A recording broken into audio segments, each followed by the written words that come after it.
For tonight's reading, I want you to turn to the book of Ezekiel. And I want to tie the book of Ezekiel, chapter 1. Now everybody's got to get up and go find a book, right? Anyway, if you're a true student of Torah, and I don't mean this facetiously, it is my understanding that truly the deeper you go, there are two things you want to understand. One is called the work of creation. That's the story of Genesis. The second thing you want to learn is the workings of the chariot. Those are the two most important things in the deeper studies. If you're looking for true understanding of lots of things, and tonight's lesson, I hope, will give you some understanding of that. Because what we're going to look at is not something that you would normally tie between Ezekiel and Numbers chapter 8. But this is where I want to start. And after I finish reading the scripture, I'd like you to keep your finger there or put something in it so you can keep track of it. But I want you to look specifically at Ezekiel chapter 1, and I want you to look at verse number 4. Because verse number 4 is going to tie directly to the menorah, and it makes no sense how it does it. So when I start talking about teaching, I'm a teacher. I am not a rabbi. I have no ability that way. I spend my time studying, searching, researching. And so when Rabbi Yitzhak Ginsburg, started talking to me about his lessons. Well, he didn't teach me specifically, but every lesson was called a meditation.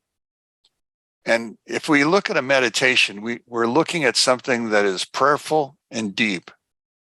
And so that's the way I try to approach as many lessons. And this is probably going to be the deepest lesson that I've ever taught. And so I hope I come across and give you enough things to think about, to meditate on, that you actually have grown by the time it's all said and done. But I want to look at verse number 4 for a second. So this is Ezekiel chapter 1, verse 4. This is the workings of the chariot, okay? We're going to go from the workings of the chariot in Ezekiel, and we're going to go from there into the works of creation. That's all going to tie together, I hope, if I do this correctly. It begins in verse 4. I saw, and behold, there was a stormy wind coming from the north, a great cloud. Now I want you to notice 3 words. The first one is flashing fire. Now the word that I want you to pay attention to is the word esh, which means fire. And a brilliance surrounding it. Now, the word for brilliance is the word noga, which is the word for brilliance. And the third one I want you to look for is surrounding it and from its midst, like the color of hashmal. Hashmal is the third word that I want you to understand or to put into your vocabulary. So the first word that I told you about was esh. And in English, it's E-I-S-H, or it's well, you can do it in Yud, Shem, but that's the first one. The second one was Noga, and now the third one is Hashmal. This is the only time the word ever appears in the Bible, Hashmal. So there's significance in understanding that word, if nothing else, out of this text. So I want you to go back to Numbers, which is actually our reading. And I want you to go to Numbers chapter 8. We're only going to do the first 3 verses and hopefully give you some rich understandings about creation and about the chariot. So, verse 1 in chapter 8. Hashem spoke to Moses, saying, "Speak to Aaron and say to him, when you kindle the lamps. Now, the word for kindle here is actually the word for our parsha, and that's to raise up. So when you raise up the lamps, or the cast of the light itself, towards the menorah, towards the face of the menorah, shall the 7 lamps cast light. So Aaron did so toward the face of the menorah, and he kindled the lamps as Hashem had commanded Moses. Now, this command and all that's going through here did not happen on the first day that the tabernacle was open. Now, there's various positions as to when it happened, but it was not the first day. You see, Aaron knew how to do this. That was not the question. Aaron didn't know why he was going to do it this specific way. And notice it is a specific way, because he says, cast the light towards. And that's significant because it means there's a focus here. And so what we're going to look at is the focus of what's going on. So God spoke to Moses, commanded him. Aaron heard what was being said, and he understood that there was more than just simply lighting candles when he was working with the menorah. And so the explanation became important to him. Now, in the course of study, you'll find out that the light that the high priest had was not to touch directly on the wick. It was to be near the wick, so that the fire moved from his hand to the wick. It drew close, but did not touch. And I want you to keep that in mind as we go through this whole thing. Now, I also want you to understand in the book of Proverbs, it tells me in Proverbs 20:27, God's candle is the soul of man. God's candle is the soul of man. So we're going to make draw some comparisons, draw some analogies. And I want you to meditate on this idea of us being a candle. And it's also going to hold true as we go deeper into the story. Now, Rabbi Schneerson taught that when we desire to kindle another soul, when we desire to do that, we must steadily hold our own source, our own light, close to his, near the fire, in order to begin kindling it. Notice again, very similar to the way the priest had to work. We don't rub chests with the other person, but we draw near to the other person. And by drawing near, it does not mean just simply proximity. It means that there's a closeness in your thinking. You're beginning to reach out to them, and you're beginning to draw a relationship with them. That's the idea behind what's going on. So until it is no longer dependent, until this character is no longer dependent upon you, that's how long you're going to do this. So it's not a 10-minute process. It's not even a 10-day process or a 10-year process. As long as it takes, that's what it's supposed to be. So sometimes, excuse me, I have an itch. Sometimes it's about this idea of drawing near. We always attempt to draw near to God. Now we're talking about drawing near to one another. That's another step. Because remember, we're supposed to do both, draw near to God and to draw near to our fellow man. That's part of this whole creation process.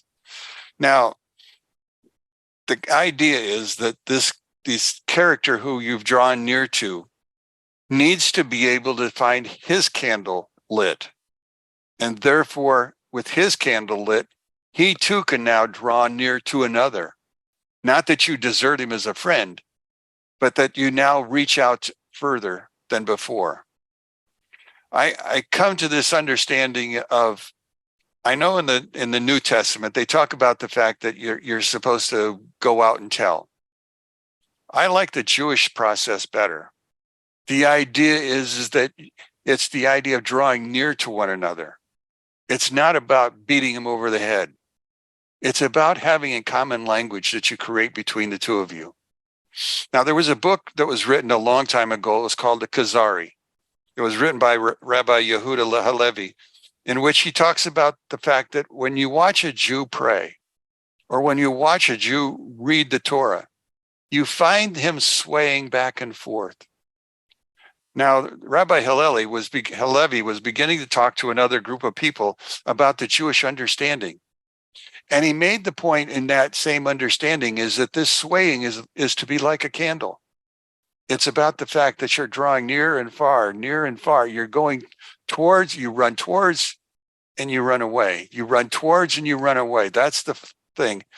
Down here in Texas, one of the things that's drawn me to the outdoors is the fact that there's so many tall, slender pine trees down here. And as the wind blows through the trees, I can't help but think of myself or think of a candle. I can't help but think about davening, because it's like God is causing the trees to daven towards him, that there's a language going on, that there's something happening up above. Well, now let's go back to the candle. In our story that we're looking at, the Hebrew word for a flame is shelavet. Shelavet. Now, it may not mean much to you, but shelavet has a value of 737. And I give you that number because it's going to mean something, I hope, after we're done, because you're going to find it used in multiple places. So the number is 737. Now, in the Shema, the prayer that's spoken, that you speak 3 times a day if you were a Jew, there is this part of the commandment that says, with all their heart, or with all your heart, with all your soul, with all your might. That phrase is 737. So the flame is like the Shema. You understand what I'm saying? The flame is like a Shema. It's the idea of the Jew. And again, if we understand that the Shema is about love, it's about drawing near, then you can understand that the candle is the same thing. It's the drawing near that's important. Now, as you also look at it, I want you to know that there's another thing that we need to understand from this. And that's the fact that that as we go through reading about this, the commandment is to light the flame is only complete when all three of those phrases are done. So I can imagine in my sanctified imagination that when Aaron was lighting those candles, going through his mind was the phrase, with all my heart. Can you understand that? That's the phrase that would have brought those two ideas together, because you understand, understanding Judaism is understanding how things link together. And this is just one of the links. Now, in all the cases, what we're talking about is the idea of heart. The heart is the center of all of this. The heart is the center of the flame, and we'll get to that part soon. But I want you to understand that there's basic attributes that we're talking about. One is fear. There's the attribute of awe and compassion, sincerity, devotion. All of those go along with our heart. All of those should be a part of our coming together and understanding. Now, there's a book that I read all the time, and it's finally dawning on me. Some of the parts that I've read are making a lot more sense. Most books in Jewish study are not easy for me to understand. First off, I wasn't raised in a Jewish home. I've been doing this on my own for years, and I'm getting better at understanding. And when I go to and have a chance to interact with a Jewish rabbi or whatever, I try to draw from them some of the understandings that I really have been struggling with or befuddled by. Well, in the book called Sefer Yetzirah, which is a book called the Book of Formation, was said to be orally spoken by Abraham way back when. Today, the book I have has actually been a translation by Ari Kaplan, who was a rabbi who lived in Chicago, well, in the early 50s and 60s, and who died at an early age. And many people have speculated that the reason he died is because he was telling too many secrets of Judaism and the Torah. But anyway, in his writing, he says, the Book of Formation, we learn the 10 emanations of light are compared to one flame. Well, the 10 emanations of light are the 10 Sephrot. Those are the emanations of light. And so as we do that, then we have to understand the light that he's talking about is Shevalet. Again, the concept is that you need a source. You need a place for energy. And we're going to get into energy when we talk about Hashmal. I'm not going to go as far as I could because we're not going to get into the idea of electromagnetism and electricity and electrons and protons and all of that, because that's also a part of the creation story. That's also a part of what I learned just this week. Well, anyway, let's look at a candle. So in your imagination, in your mind, since you don't have a candle before you, I want you to think about a candle. What does the flame look like when you're looking at the flame on a candle? Well, there are actually three parts besides the wick that you should see. Three parts to every flame. The first part I want you to know about is the brilliance of the flame. What is the word for brilliance? Noga. So the aura around a flame is called noga, brilliance. That's one. Do you remember I said that was also found in Ezekiel chapter 1, verse 4? Again, Ezekiel chapter 1 isn't about spaceships. Ezekiel chapter 1 is a book or a lesson on how to meditate. That's the true significance of that book. That's what it's all about. It's not about spaceships and landings and all of the other things that could possibly be done. It's about meditating. Now, the second part of a flame is the part that we would call the it's the silent part of a flame. It's actually the blue-white light of the flame. That part's called mal. It's also referred to as what's my word? Esh. And again, it's that centerpiece of the flame. But if you were really looking at the flame closely, you'll notice at the very bottom of the flame, just above the wick, you'll find black or dark blue nothing. What appears to be nothing is actually something. That something is called Hashmal. Hashmal. Now, Hashmal is basically two Hebrew words put together. Hashmal, noise, lightning, loud. Hashmal is also the Hebrew word for electricity. Electricity. So what we're talking about is, again, three parts to the flame. The flame is something which flickers or moves back and forth. Now, as we look at it, the first stage is about silence. Hush. Closest to the wick, it's about quiet. You can't hear it. You can't see it. You just know that there's something between the flame and the wick, and that's the Hashmal. But at the same point in time, the second stage, which is also the stage of fire, also has sound to it. That's the mal of it. It's the separation. And in a flame, you actually can say that we're separating good and bad. That seems like a contrary idea. But as you begin to go through understanding from the days of Genesis, everything was about good and bad. All the way from the word Bereshit, from the first letter, everything was about duality, the separation between one and the other. The third part of it is also about mal, but this time we're talking about the sweetening of the light.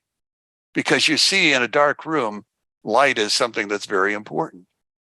And so that's the thing that we're going to be talking about. Oh, by the way, Hashmal, Esh, and Noga have a combined value of 737. So what's the possibility of 737 being found in three different forms? Rare, hard to multiply by. But we have the flame itself, Shelalet, we have the Shema, and now we have the three words. And you shall love God with all your heart, with all your soul, and with all your might. So when we love God with all of our heart, soul, and might, we begin to kindle that flame that they're talking about. Now, in a normal menorah, there are 7 candles. Each of the candles stands for a man, a character. If you were looking at it from the bright side, you would say the 7 men were Abraham, Isaac, Jacob, Moses, Aaron, Joseph, and David, the shepherds of Israel. But I want to talk about another menorah. That's the menorah called Hanukkah. Hanukkah doesn't have 7 candles, it has 8. Plus a center mast candle, a Ness, the master. And so what I want us to understand is this is where we're going to tie creation together with formation and the chariot. Here's our story.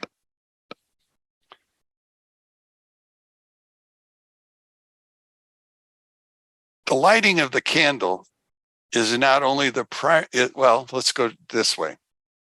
Hanukkah. All the other feasts, the major intent of the feast centers around festivities and food. In fact, Hanukkah never was in existence until the Maccabean era, as we know it. But I'd like to tell you that it started a long time before that with Adam. And we'll get to that story. But when we go back through this, Hanukkah, we said, well, that's about winning the war over the Greeks. That's about making oil last for 8 days. The answer is that's a good thought, but that's not exactly what it's about. You see, according to the rabbis, Hanukkah is about light, or, and the hidden or, which is called or ganuz. Or ganuz. Now, for some of you, if you want to spell it out, it's O-H-R, and the second word is H-A-G-A-N-U-Z, or ganuz. That's the word that we're going to learn. That's the hidden light. Where did the hidden light start? Well, now we go back to creation. So the story of Hanukkah really goes back to creation. It goes all the way back to day 1. Day 1 was about what? The establishment of light. Let there be light. That was where we began this whole process. Now, the one thing we have to understand about that light was the fact that that light isn't the kind of light that we would normally think of as light. In fact, you and I both know that light, in terms of illumination, didn't show up until the 4th day. So the first light that they're talking about isn't the light of illumination. It's not the light of a candle. So what is it? How does it work? What's its function? That's the part that I began to dig into, and that's where I wanted to go. But I began by understanding, first off, that what we're talking about is something that is so hidden that oftentimes we don't even bother to see it because we have no frame of reference. So I want to try to give you a frame of reference tonight.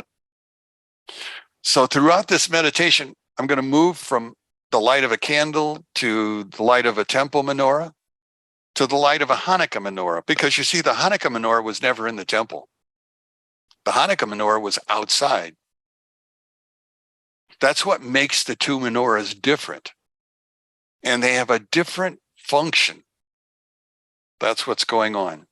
So we're talking about the festival of Hanukkah, kinda. We have to also understand what was the light of creation. Now, light is commonly viewed by us as, if we're looking for a metaphor, we call it wisdom. That's what we normally think of as light. So the light of the first day could be wisdom, understanding. But that's not what the rabbis began to focus on. That's just what we understand it to be. You see, it's the universal symbol of understanding, but it's not the whole thing. We would say, I get it. Or, oh, yeah, I see now what you're talking about. Now, during Hanukkah's 8 days, the world is spiritually illuminated, though we can't see it, by a glorious hidden light. That is what the rabbis understand is actually happening. It is hidden light for 8 days that's being exposed to us. But what's our problem? We have no frame of reference and we can't see it.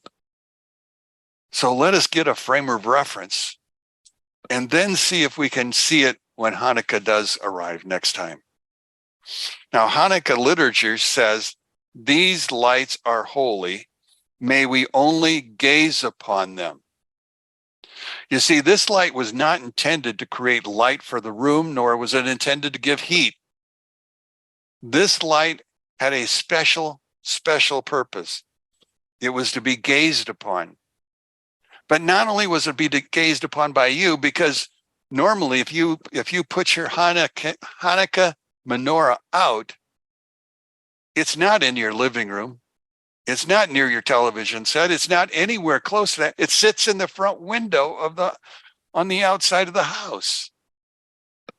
Now, in my case, my front window is where my dining room is. And so I have several walls between me and the light. So I can't see it from where I'm at. But that light is there for a purpose. And that purpose comes to our understanding. The temple menorah was in the holy place, not in the world.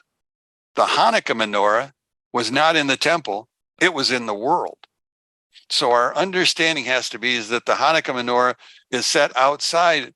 It's the building in order to illuminate the world, to give them understanding, to give them wisdom. That's what it's for. But how many people will go by and see it and not understand what's going on? Well, probably most of us. So this light dispels darkness, not much, depending on how bright your candles are, but its purpose is to dispel the darkness around it. Just as on day one, light dispelled the darkness and created for us what we call day. That was what was happening. Now, Hanukkah celebrates this single jug of wine or a single jug of oil that was still last 1 day, but instead it actually lasted 8 days. And this idea was that it was about redemption, being redeemed from the Greeks. Because you remember, the Greeks really weren't about trying to eliminate Judaism. They just wanted Judaism to be open to all of their understandings. They wanted to Hellenize the Jew. And in Hellenizing the Jew would then lose the value and become assimilated into the world. And you remember, the Greeks were always interested in philosophy. They were always interested in debate. They were always interested in the things that, the body. That was another thing that was big for them. Sports, those were big things for them. But again, Hanukkah is light, but it's not about light. It's about mystical light. Now, Maimonides said, light is often used in the Torah to mean knowledge and wisdom. Now, with the words, let there be light, creation emerged. The Talmud explains that this light illuminated Adam and Eve for 36 hours. And we get a new word now, 36, our new number, 36. So 36, and we're talking about redemption, and we're talking about Hanukkah. So 36 is a number for redemption. So we keep another thing in our heads. Can you see how many balls you're going to juggle as you really begin to go into the Torah? It's not something that you can pick up overnight. So as we're going through the 36 hours that Adam and Eve experienced were from Friday about noon until Shabbat evening, when it became dark and we moved into Sunday. So those were the 36 hours that it talks about. So every generation, there is a time of illumination, a special time. And it's the time from Friday through Saturday night. Now, there's also an understanding of 36 that's different than what most of us think. There's a 36 of elevated souls. You see, in order to maintain and preserve this world, there has to be 36 special Tzaddikim, special righteous people. And I don't use the word men because in that group, you're going to also have to include the characters called Sarah or Deborah, or name them. There's others, but there's always 36 of these characters alive. And if there would ever be less than 36, the world would disappear because there's not enough holding it up. Not to say that our prayers don't mean anything, but in relationship to what God is about, we have no knowledge of all that we need to know. Now, in the following verse, or in that verse, it says, and darkness was on the face of the waters, or on the face of the deep, or in the face of abyss. The Torah says, and God said, Yihi Or. Now, Yihi Or means let there be light. Or is light, and light is the 25th word in the Bible. Good. Well, here's another set. So if we have 25 happens to be the numeric value of when it appears, guess what? Yihi also has a value of 25. So now you have light, and now you have Yihi, let there. Not only that, we aren't finished yet, because as we have to go through, Hanukkah just so happens to have occurred on the 25th day of Kislev, 25. Do you see how numbers seem to be constantly going over and coming back again? That there's lots of ways in which we can look at a Torah portion and we can begin to match it up with other places. The only problem is our Jewishness is limited. Okay, at this point, I want to help you better understand what organuz is. So it's an expression, possibly the deepest expression in Judaism, because it's an expression that was created only 2 or 3 centuries ago. And why is that? Because until 2 or 3 centuries ago, nobody could understand how it related to creation. It was the character called Arizal, Yitzhak Luria. He was the character who defined the word, or Haganuz. Now, Adam and Eve, in the very beginning, were obviously creatures that were created. Haggadah 12a talks about the fact that they were originally glowing, just like the face of Moses was glowing when he came down the 3rd time off of Mount Moriah, or off Mount Sinai. Only not their face, but their whole being glowed at that particular point in time. And this glow came from what we would call the organuz, the primordial light, the light of the first day. That's where it came from. Now, as we think about it, Adam and Eve lost that glow the moment that they ate of the fruit. We know that from the fact that they began to search for clothing because they were naked. We get that concept. We also have to understand that if we're following the Bible, according to Genesis, scholars say that Tishri was the month in which Adam and Eve were created. That's fall. Well, Adam and Eve, after a period of time, noticed that the sun was getting less and less in the sky. They began to see more darkness and less light. The light was hidden to them, just like it's hidden to us. In fact, finally, they got to the point where, wait, the sun is now appearing longer and longer in the day in the sky. And so they celebrated the lengthening. Can you guess the time of year in which they celebrated it? Kislev. Kislev. Now, Adam created for himself and his wife a celebration. How long did the celebration last? According to Haggadah 13a, 8 days. So the first Hanukkah was in the first years of creation, not when we find it with the Hasmoneans. So what we have then is a quasi Hanukkah. Now the Orizal continued to talk about this idea. In fact, actually, he didn't write anything down.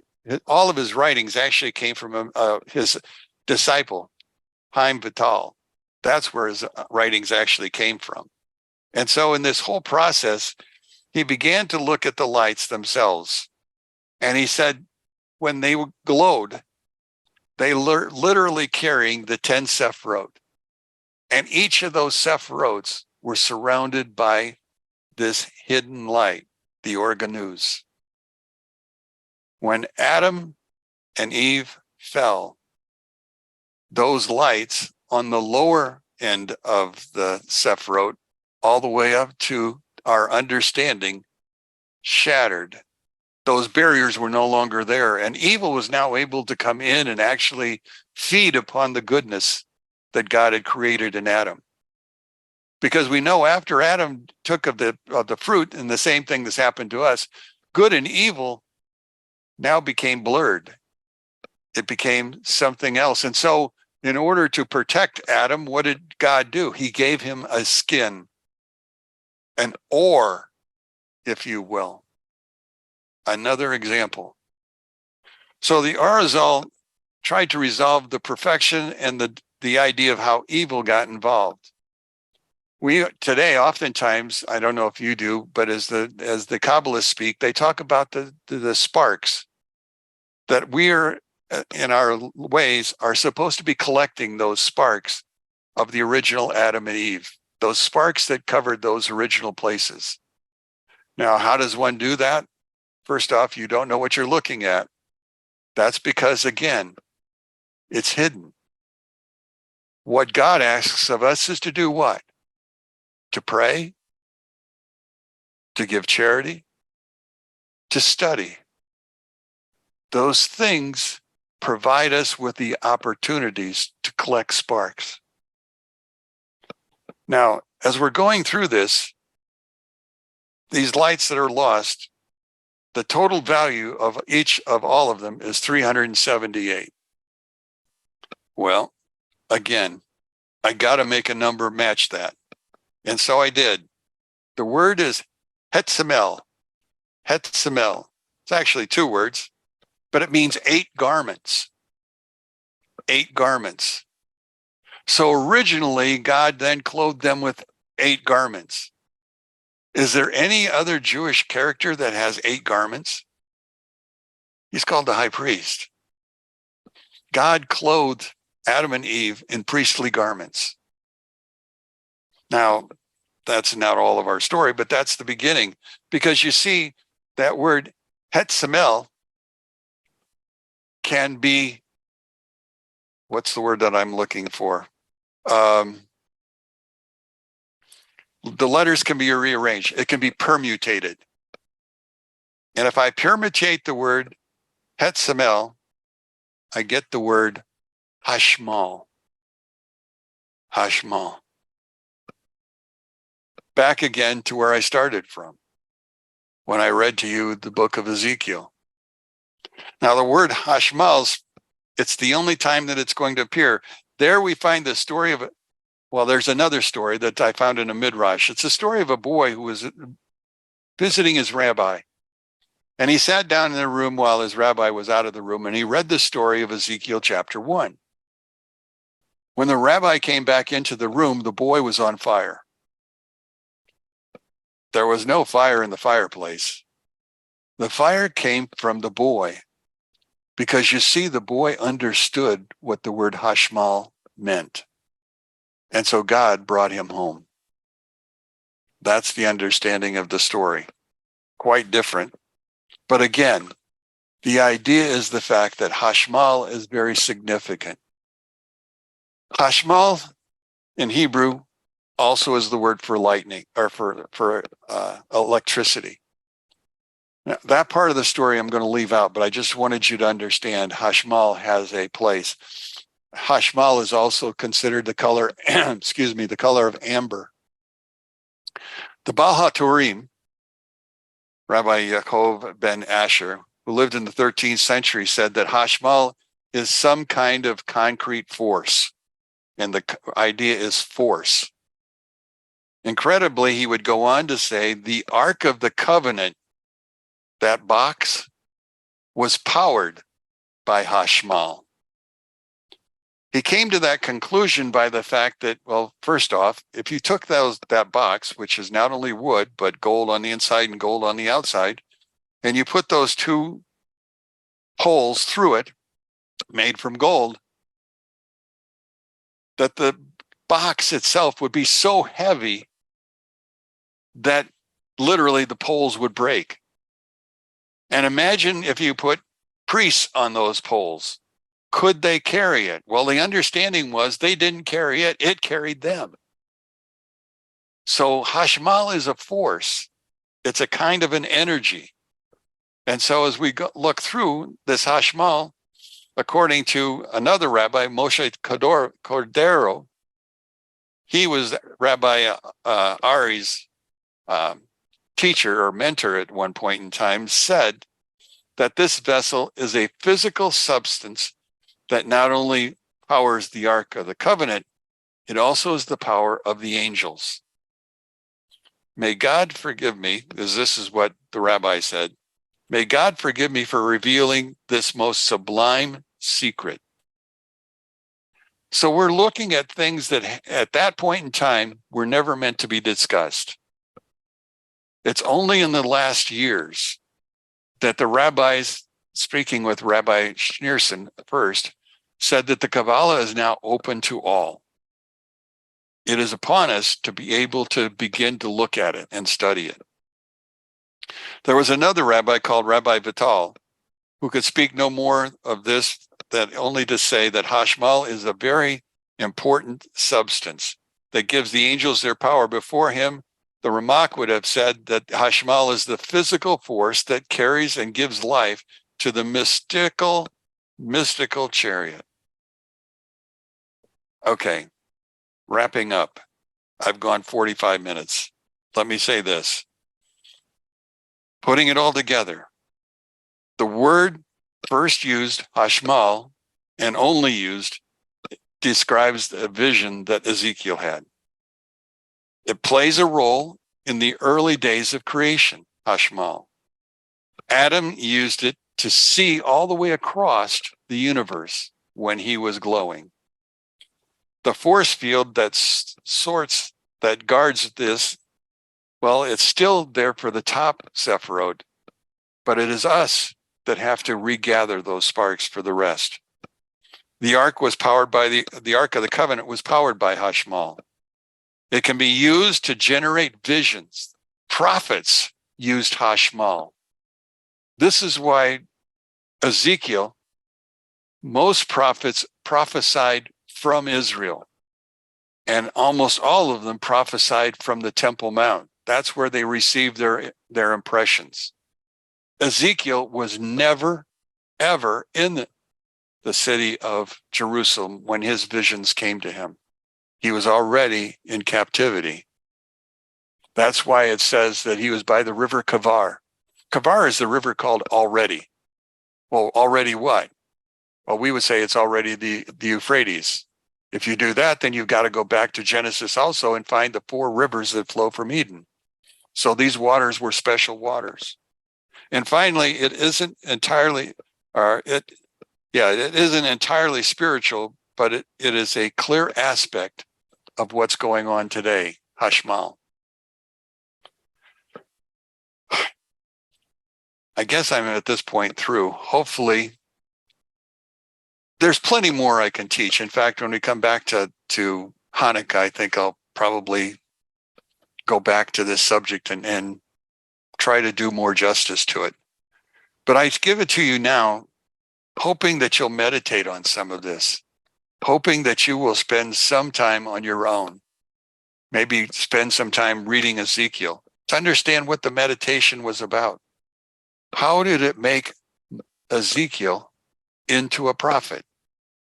What was involved in that whole process? So anyway, 7:45 here. I give you some time. Anybody have any thoughts? I hope you've been thinking and meditating. Anything come to your mind?